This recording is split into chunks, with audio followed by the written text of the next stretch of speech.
Welcome, everyone, and thanks for joining us today. You're listening to the Women's Broadcast Television Expert Spotlight Show, and I'm your host, Shay Vaughn. WBTVN is the all-women's internet television station with content that's created by women and for women. And joining us today on our Expert Spotlight Show is our guest. Let me tell you a little bit about him. David Thomas Roberts has been a serial entrepreneur his entire adult life. David has been in business for himself since the age of 21. And he also had firsthand knowledge of his stepfather, who was treated by a major U.S. corporation whom he had devoted his entire life unconditionally loyalty to, and didn't get what he thought he should be, how he should be treated. Help me welcome David to the show today. David, thank you so much for coming on our show. Oh, Shay, thank you for having me. Glad to be here. Well, you know, I want to talk about that first part because you've really done so much work in the corporate world, and we want to, hear all about that. But tell me a little bit, first and foremost, working for yourself since the age of 21. Yes, that's correct. I'm unemployable, which is what the title of my book is. So I learned that at an early age, and I was definitely unemployable. Okay. Well, was it that on that entrepreneur thing, was it that you really wanted to be your own boss? I did. And I get asked all the time whether entrepreneurs are made or born. And I think for a lot of people, like especially for me, I'm a product of my environment. You mentioned my stepfather. I got to see him 12 for a company for 36 years. This is a guy who wouldn't even take a paperclip home. He was entirely devoted to this company. And to see how he got treated when they got acquired at the end was pretty sad. And so I got to see that. And then I also got to see, in direct contrast to that, several of my best friends when I was growing up, their families had family businesses or their dad had his own business. And I got to see interesting differences in lifestyles and not so much the material things, although that was definitely there too, but just the difference in freedom between what we had and what they had. And so those stark contrasts really set with me at a very early age. And I think they've stayed with me. Right. And your dad isn't the only victim of corporations and really devoting their life to them. And I loved how you said didn't even take, even a pen home or a clip or anything. And yet, at the end of the day, how much appreciation there wasn't there, for them, which is heartbreaking to me. And I'm sure anybody who knows those stories and have experienced, seeing it. Right. Yeah. I can tell you this with my mom. Every success he had, every failure they had were together, and they were. She felt the same pain that he did. It is sometimes even in some respects more, because I could see it. I think my dad was pretty good at hiding some of it, but my mom wasn't. So she suffered right along with him. Well, and I think that you do, and you when you love somebody and you're close like that, and it's your husband or your wife or whatever, it affects family. There's no. It does, and the financial stress could be unbearable. Unbearable, and it is. The other side of that, and I want to kind of just talk on that, on the entrepreneur side of it, and I think we share that together. Is that, sometimes working for yourself can be overrated. I've never seen an entrepreneur that didn't put more time in than working for a company. And really having to do everything, really putting that plan together, making everything work, and really finding people that things that they're not good at, that they need somebody that's going to be good at that, because we can't be good at all things, right? You're right. And honestly, entrepreneurship and having a business of your own is not for everybody. I've got a lot of wonderful employees in my companies, and I appreciate them very much. But not everybody even wants to be in business for themselves. So, but for people like me who have that deep down gut burn, that I would honestly, I'd rather live on a dirt floor, eat beans, and work, 18 hours a day than work for somebody else. And even though I work really hard, and especially my early years, a lot of hours, I still felt like I was in control, and where I feel like I have no control when I'm working for somebody else. So it's not for everybody.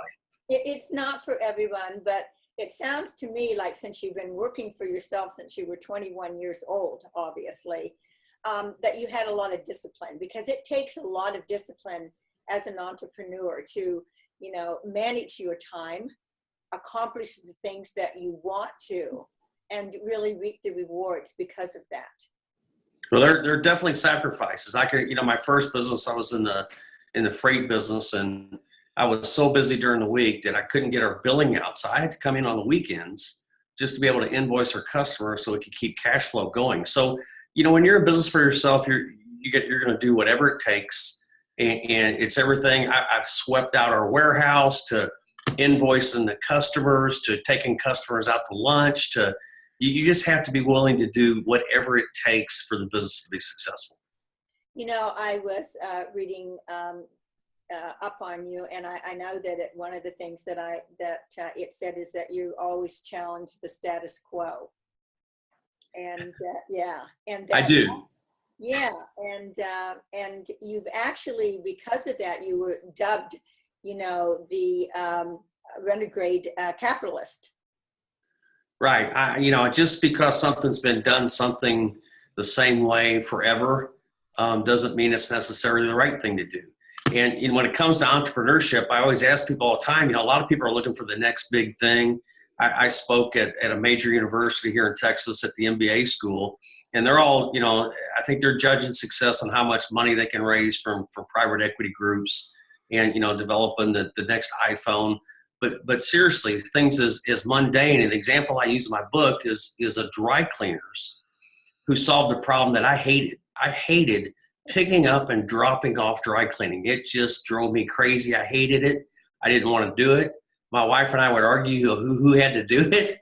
And this company, I used to go to my dry cleaners and ask why they couldn't, why don't you guys develop something where you could pick it up and nobody could ever figure it out. And a company came along and figured it out. And I'm willing to pay more for that service than I would the other way. And it's just been a blessing. So there you took a pretty much mundane, non-technical, run-of-the-mill type business, and somebody learned how to improve on it. So, you never look at things as status quo. That's so true too, because there's lots of people, it's not that they might dislike it as much as you're talking about disliking about it, but the convenience that it really, affords us to have other time to do things.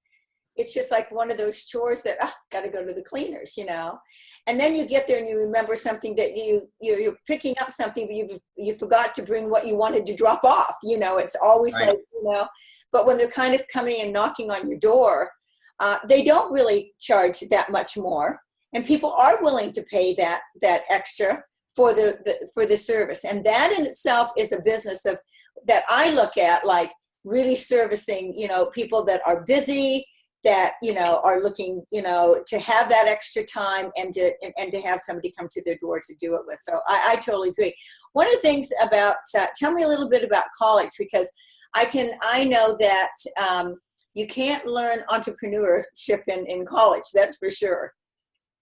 Well, there are some schools now that are you can actually get a degree in it. University of Houston is probably the #1 school in the country that has an entrepreneurship program. Most of them, though, just have some classes in entrepreneurship, but it's not like a full-fledged curriculum. And so when I was in college, and I have my kids gone to college and graduated from college, and I have nothing against college, but for me, when I was in college, I thought I was going to college to learn how to make money. And for my first 2 years there, I was learning some of the same things that I learned in high school. And to be honest with you, I was bored with it. I was absolutely bored with it. And then I chased down an economic. I used to skip a biology class to sit into an economics class that was next door to that I thought would be more interesting, even though I wasn't registered for it. But they had 300 people in the class, and they didn't take roll, so nobody knew who was in the class. And I chased that professor out to the parking lot one day to ask him some questions. And you got to remind you, when you're 19 years old, you're very impressionable. And I chased this guy out to a beat up Volkswagen bus whose floorboards were rusted out so bad you could actually see his feet sticking out of the bottom of the car. And when he started up, the smoke, it took an act of God for the smoke to clear. And he was very rude to me, wouldn't answer any questions. And I went to the library straight from there and did some research on him. And the guy had never made a payroll in his life.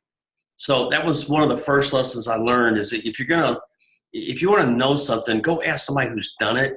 Go learn from somebody who does, either has what you want to have, whatever that is, lifestyle, whatever, and somebody that's actually done what you're trying to do, because most people are willing to help you with that. And don't listen to people who have no vested interest in your success or have never done it. That was so true, everything that you said. Do you have mentors that you have worked with? I've had different mentors for different things throughout my life, and I still do to this day for different things. And I'll be the first one to say I don't know anything. I have to go to people who know more about certain things than I do. And I think that's another thing that makes entrepreneurs a successful entrepreneur, is realizing where you have flat spots and seeking the expertise that you need to have to be successful where you have flat spots. And I have them. We all do. And I think the most important thing is to recognize those, instead of saying, oh, I don't have enough money in the budget, so I'm going to do this myself. Well, you know what kind of a job that's going to turn out to be. So right. It's really like you can't afford not to hire somebody if you're going to be an entrepreneur that's good at something that you're not, because right. It's not going to happen for you. My first company I started became very successful very quickly. But I eventually failed, and it was a colossal failure, and it was embarrassing, and it's hard to even talk about. But the thing that I learned from that was I had a very big flat spot when it came to finances and understanding how finances really worked, and how you can't spend more money than you make, and things that would seem to be outwardly simple. But if somebody doesn't have financial literacy in their personal financial life, when they go into business for themselves, they have any success at all, those same habits carry over into your business, which make your likelihood of failure even greater. So that was one of the things that I was determined to fix, and I did fix, but it was a painful lesson. Yeah, well, those things that you're not good at and you don't have as much interest in it, but you know that you need to learn something about it, even if you're hiring someone else to do it, you got to know how to, look over it and see whether they're actually doing the job that you expected for them to do, instead of waiting until it's too late. I think it's interesting that you actually dropped, because of what we've talked about school, you dropped out of school your second year? My second year. Yes, ma'am. Yeah. And so that was, then you decided, I'm not going to go work for a corporation. What was that first business then that you put together that could, kind of pay your bills? Well, I got out of school, and I quit when I was about 20. I started working for an air freight company, and 6 months later, I had learned what I thought was enough to start my own. So I went and got a job, and I learned that industry in 6 months, and then we started another air freight company. I left the company and started my own. So by the time I was 21, we were rocking and rolling in a new business. And what happened to that business today? That business was doing very well in the early 80s. I'm 58 years old, so I'm going to date myself a little bit here. Okay, that's okay. And we were making more money than I ever thought possible. I'm, in my young 20s, making six figures, and spending everything that we made. And five homes, 2 cars. Not saving for a rainy day because thinking it's never going to end. And then we were Houston based, and in the mid 80s, there was a huge, just like you saw here recently, a big correction in the oil prices. Exactly. And the oil business, which was the majority of my business, was oil field customers, had a big setback, big downsizing, and our revenue dropped over 50% in a matter of a year, and we didn't adjust for it. And we didn't pay taxes. I mean, it was just everything you could do wrong, we did wrong. I listened to bad advice. And so that's kind of what happened. So it did not survive. Those are the stories that I think are so important because they actually teach us so much.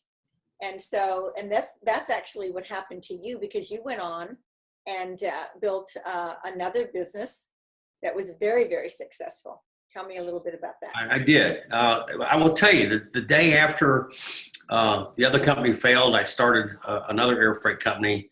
So I didn't. I had kids to feed, Yeah. so there was no waiting around. And I knew that business. So I started another one. Eventually, we sold that one. It was a very, very good deal for us. We ended up selling it, and then I was looking for something else to do, and had always been interested in the telecommunications business. And I found a niche in that. We started a company named Telegistics, which I'm still the CEO of today, 20 years ago, and wildly successful. Got a bunch of proprietary patents and a blue chip customer list and great employees, and we're just having a ball with it. And so you're still doing that today? Still doing that today.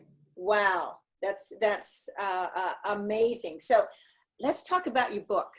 Okay. So number one, what actually inspired you? What was it that you wanted a message to be out to a greater audience that you felt that would help other people? Because to me, when you write books, it's about giving back, and that giving back really comes because of the experiences that you've had, so that you can maybe help somebody not to have to go through some of those things and define. Yeah, and that's kind of how this happened. I was already an author. I've written 2 other books, but they're in a different genre. They're political thrillers. And that was it was actually a hobby for me that my wife suggested, and then it turned into a money-making operation.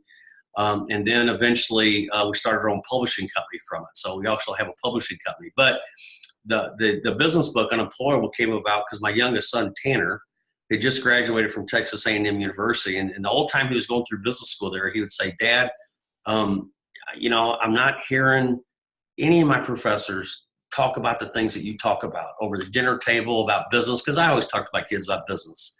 And I don't hear some of these things. In fact, I hear very little of it. And he says, you really should write a book. And so the inspiration of the book actually came from my kids, who had asked me to write that book to put some of the things that I talk about and some of the things that I believe about how business, entrepreneurship, and put those in the book. So the inspiration was definitely my kids. They were encouraging you. They wanted to see you put something out that they had learned from because of you sharing it, and other people would be able to do the same thing with that. Right. Yeah. So how long ago was that actually published? We're a year into that book, and the book's doing well still. And we've been traveling around the country, still doing book tour with that. I still get requests, on TV and radio throughout the country. And so it's been a lot of fun. And this is something, unlike the political thrillers that I wrote, this book was very easy for me to write because it's something I live in every day. So I think is the title of that book, The Patriots of Treason? Patriots of Treason was the original one. Then the second book in that series was called A State of Treason. And the third one, which is coming out this fall, is called Purge of the Potomac. So these are political thrillers and much harder to write because you got to create characters and dialogue and all those kind of things. So the business book to me is I flew through that. It was easy to write. And it's like my kids said, Dad, you need to write a book about what you've talked at for 20 years at the dinner table every night. So they were a captive audience for you at dinner, right? Yeah, absolutely. Yeah. Got to hear the good and the bad. So when you first wrote that first book, and your kids encouraged you to do that, did you kind of like walk away from it? What gave you what you were going to be writing on? Because now you've got a series Right. of books, and you're continuing. I'm sure that you'll write more even as time goes on.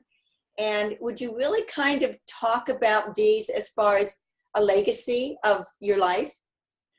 They're not fashioned on my life. I think you're going to see some of my politics probably woven into them, because you can't help that when you're writing political thrillers. But I've always been interested in politics and the way government runs, and I'm a big free enterprise guy. So people don't realize how much government affects my ability to hire and add new employees, their ability to grow. And so I think government gets in my way more than anything. And I think government has a role, but it's a limited role. So the political thrillers have some of that theme in it, and so you can't help but write a political thriller and not have some of your beliefs probably come through. So that's probably one of the things you would see in those books. It sounds to me not. This isn't a political, show, but it would seem to me that you definitely believe that government's probably gotten too big. Yeah, I mean, listen, the government hasn't learned a lesson I learned in my air freight business, which is you can't spend more money than you make. And, the other part of that, millions of dollars in debt. And you can't tax your way into prosperity. That doesn't work either. There's got to be some happy medium in between. I do believe you have to pay taxes, but our tax system, which I think is probably our tax system is probably the biggest impediment to business and success. And no matter how anybody wants to cut that, or how everybody wants to portray the current tax system, it does hinder my ability to add new employees and to grow. So, so that's why I always have an interest in politics. I tell people that, if you don't follow what's going on, then you can't complain about what happens to you. Mm-hmm. Well, that's true. And we all have to step up and accept the responsibilities of the choices and the decisions that we've made, and what kind of backflash that may have on us, right? That they're going to be able to provide. But I love the fact that you are open-minded and sharing actually that as a businessman and building businesses as an entrepreneur, you're providing, work for others. It's that simple. We are, and I've been blessed. We have great employees, and there really is not much. There's not much difference between a really good employee and an entrepreneur. Really, the things that people ask me, what are you looking for in an employee? I think it's two of the traits that entrepreneurs have. It's just channeled a little differently. One is your ability to get along and relate to all kinds of people. Okay. So, your ability to talk to the janitor on the elevator versus a CEO that may be riding down the elevator. I mean, and have the same conversation, and learning how to get along with people, that's a big issue. Next one is solving problems. Okay. My best employees are problem solvers. And I think that's what entrepreneurs are. They definitely have to be able to relate to all kinds of people, but man, problem solving, most entrepreneurs like me saw a problem in the marketplace and we offered something to solve that problem. And so it's a solution basically, but you got to identify what the problem is before you can have a solution. So, we teach our teammates here that you got to, if you have a problem, bring it to your boss, bring it to your supervisor, but come with a suggested solution too. Not just come with the problem, come with what you think the solution should be. Yeah, I think that's people think about how to solve problems. Yeah, I have to tell you, I think that is so important because it's easy to see what all the problems are. But I think that you are really, putting yourself in it in a positive way. If you have maybe the suggestion that you have on how to resolve it, maybe it doesn't work. But if at least the company can see your boss, your managers and whatever, that somebody's trying to come up with not just what the issues are, but some solution for that. And I think as entrepreneurs, and the other side of it is, I think that it sounds to me like you give the middle management an opportunity to solve those issues when they can, without having to bring in upper management or bring you into every decision that needs to be made. That's true. And by the way, all of my director level and VP levels are all women. That so I thought I'd throw that in. Yeah, I'm glad that you did because women don't always get those kinds of opportunities. No, there's just a great employee is a great employee, but ours just happen to be women. So so that's been great for them, and some are long tenured, 12, 15-year employees, and we love that. But what happened is that we have an open door policy. So anybody from at any level of the business could come knock on my door. And early on, I realized that by doing that, the people come in and I get thrown up on all day with problems. And finally, I said, okay, there's enough of this. You can bring anything to me, but you better come with a solution too. And so I've got good groups of problem solvers, and I think they've learned how to do that. And you're right. I'm not as involved in the day-to-day as I used to be, because I've got great people and they've learned how to solve problems and they know how to solve. Mm-hmm. And you know what I think is also interesting is all of this knowledge that you have because you've been out there doing it, putting, businesses together, starting with nothing, where people think they can't do those things, and you believe that you could. And now you've actually had a number of opportunities to help advise major universities on your success and giving them some hints on maybe some things that would work for them, that would be a better match, and certainly get more out of their employees. Yeah, I mean, it's kind of come full circle, right? I mean, I quit school, and then I get invited back to go speak to the MBA programs and stuff. I'll tell you an interesting story about that, though, is that I got invited by one school, and they were actually looking at, I love to give back. I love to teach people who want to learn how to do business for themselves. I mean, most entrepreneurs are like that. They will share their experiences and try to help you in any way they can do it. Absolutely. Probably as long as you're not going to compete with them, but they'll help. I've always been able to help. And so I had a school contact me by actually teaching a class. And then in the 11th hour, they pulled it back because I didn't have a degree, and they weren't going to let somebody teach in their class that didn't have a degree, which would basically eliminate Bill Gates, Michael Dell. And I'm not putting myself in those categories, but you see how ridiculous that is. Exactly. Right. And they come up with this idea that if you don't have a degree, then you don't fit into that smart area. Right. It's just so not true. Right. Everybody has a different way about going about things, and you've named, the entrepreneurs of the world or whatever, and many of them have actually dropped out of college and wanted to kind of roll their sleeves up and get to work. And I have to be careful about that, because my kids sometimes think that, they could think that you're downplaying college. Listen, I wish I had a degree. Had to do over again, maybe I would have done some things different, but I mean, you can't change the experiences that you've had. And so if somebody wants to go get a degree, my goodness, go get one. Okay, but go get one of something that you can do something with, and don't go into 30 years of debt to go do it. If that's what they want to do, the one thing college does do, and we have a lot of college grads that work for us, is that they set a goal, and in 4 or 5 years they achieve that goal. That's really saying something, okay? Forget about what the degree is in, but the fact that they committed to a goal, and a lot of them worked through college, had a second job while going to school, and completed and got a degree in 4 or 5 years. Not always 4 years these days, but 4 or 5 years. That's very admirable. Very admirable.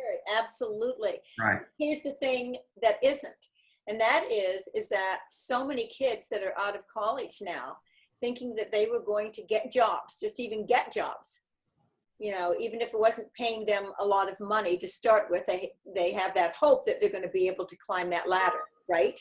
Right. Find that job that they're looking at. But you've got a really talented kids out there that are just stuck in a job because they need the paycheck, and they have no place to go. They're not going to get promoted, and they're just kind of lost. So the degree really, maybe it did get them the job, but not necessarily.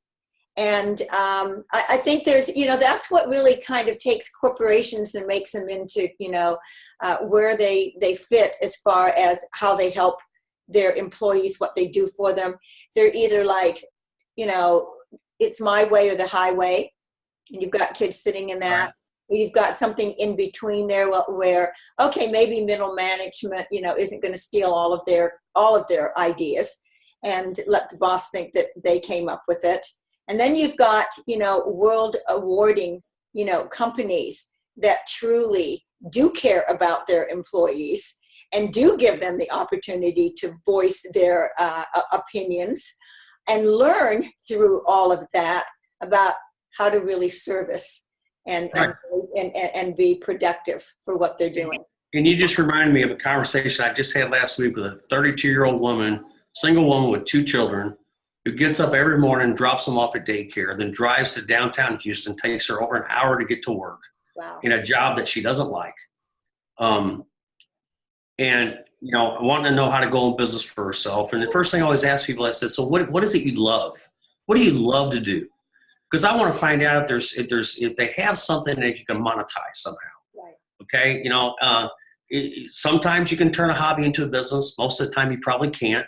But and try to figure out what it is that makes them tick and what they love. And then eventually I found it. And she starts talking about that. We start talking about, well, how can you weave that into an idea for a business? And could you start it part-time so that you're not just jumping off the treadmill and with no really life savings behind her? And I tell people all the time, I said, stay in tune and know when a franchise expo is coming to your town.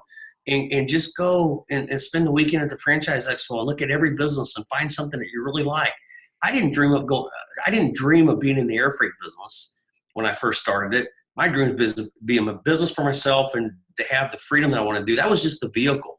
So I found the vehicles, wasn't able to make any of my hobbies a business, but there are people that can. And there's examples of that in my book that were, they can make a living from their hobby. So I hate it when I see somebody like that who's just despondent, can't stand their job, but feel like they have no options. It's horrible. Exactly. It is. And it's heartbreaking, especially if they're your kids, Yep. Yeah. So I was going to ask you, give us some, some bits of wisdom. And I think you just already did that. And I think that you've got these books out and people really need to know about them. And I hope that by being on the show that we've accomplished that. More importantly, from the bottom of my heart, I really thank you for coming on and sharing all of your expertise and intelligence and good heart to do the right thing. And so let's make sure that everybody knows where to go to be able to get in touch with you or to buy the books or to reach you. First of all, Unemployable, How to Be Successfully Unemployed Your Entire Life. That's available from any bookstore. Or you can go to Amazon, or you can go to the publisher's page, defiancepress.com, or to my personal page, which is the renegadecapitalist.com. And, I have people send me, we still invest in small businesses. That's one of the things I like. I love startup companies. Somebody has a really good idea, and we believe in them, we'll help them. We'll invest in them. So I'm always looking for entrepreneurs that need to help up, not a handout, but a help up. And we'll help them. So think of it kind of like in the Shark Tank scenario, just on a smaller scale, but that's what we do. Well, you're delightful, and thank you so much again for coming on to the. Y'all have a wonderful network and a wonderful calling, and wish you continued success. Well, thank you so much, and I do want to thank our audience for joining us today. And until next week, we'll see you then. Take care. Thank you.